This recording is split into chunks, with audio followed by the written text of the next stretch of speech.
weather wheel.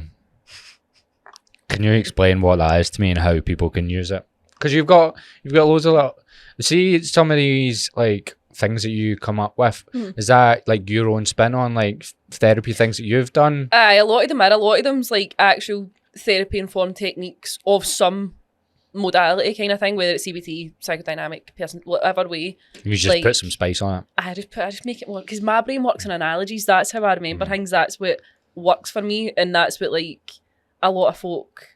Like you'll probably find that if you explain to an analogy, people get it more than if you just give them the science kind of thing. So like the wheel of emotions is that's a tool that's for everything really. It just because we've never been taught how to name our feelings, and the way I always put it is like when you're in. I don't know if I've said this to you before. When you're in your bed at night and you've got like a jacket hanging in the door. And we haven't spoke that much, Katie. No, you haven't said this to me. Shut up. I talk to so many people, okay? So I don't even need to talk to you. Jacket on the door, right? There's a jacket on the door. Right. And see that way, you know fine, it's no a guy. But you're lying in your bed, you can see the shadow and your brain's like, that's a guy. There's a guy in your room. And you start getting a wee bit anxious and you're like, it's not a guy. But your brain's like, that's a guy.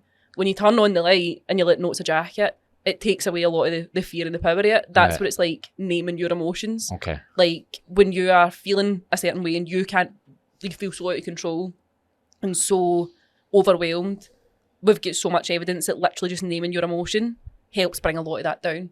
And it is like turning the light on and seeing that it's a jacket and not a guy that's broke into your room. It is, you're feeling what I'm interested in is like talk me through if it happened to you, like what are you like, you're actually trying to like feel inside you and go right, does that feel like rain? Right, all right, when I use the weather, so the because that's weather, what it is in weather wheel. The weather pointing this that's what I wrote down, so it must be right. It's like there's really emotions, but then I talk about the weather for it when I was actually talking to one of my guys about this that I coach yesterday.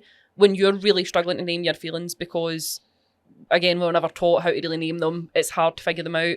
Sometimes like saying to yourself, what's the weather like inside then? And like kind of imagining if there was a weather system in me then now, what's going on? Like, is it raining? Is it stormy? Is it windy? Is it sunny?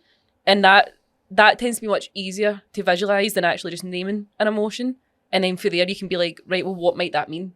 If it's stormy, what might that mean? And another one's like just trying on the feelings a wee bit. So if you're at that stage and you're like, oh, it's quite stormy, maybe that means I'm angry.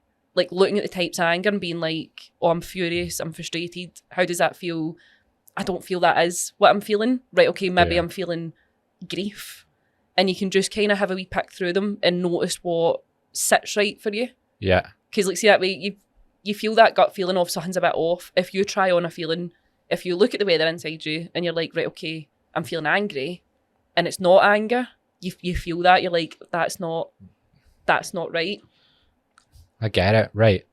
The purpose of that. No, I do get it. That's what, because I'm just trying to think of times that I'd more get maybe stressed, but I don't know what is causing it. Right, aye. But I'll write it, or I'll get quite annoyed sometimes. Maybe just if one too many clients just fry my head at the one time, which happens quite a lot. But I never take it out on them. But I'll like just put my laptop down and go. Oh. Do you know what I mean? And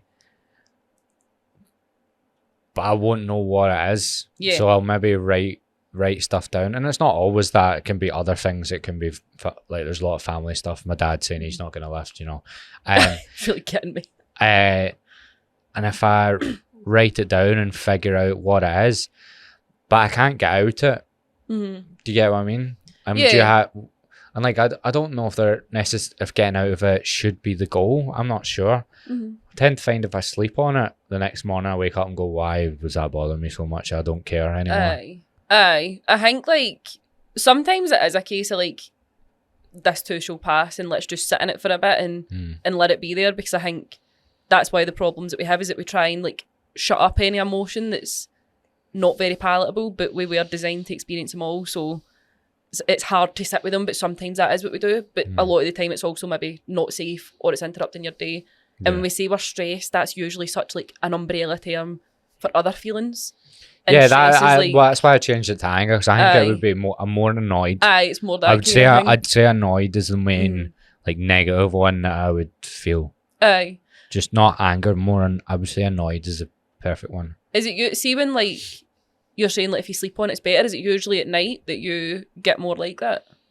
Nah, during the day. During the day as well. But it doesn't happen that often. It might happen once a month or once every like 3 weeks. Yeah. But if I get that day, it might be all day. But I'll come out it in spurts. Like I'll be sitting chatting to Dale and I'll train and I'll be fine. Yeah. But then I think it's mostly work. But it might also not be a client. It might be that I've got too much on at the one time and stuff.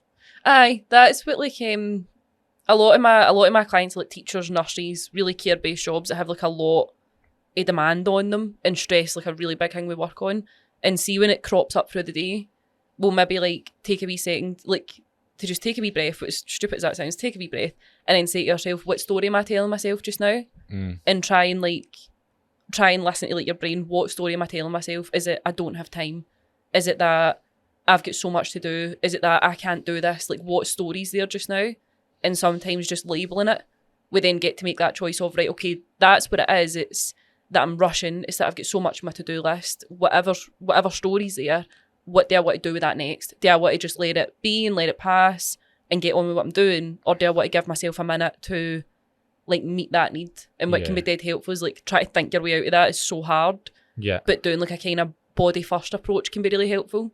Yeah. That helps soothe your body a bit, so then she tells your brain, look, nothing dangerous is happening now.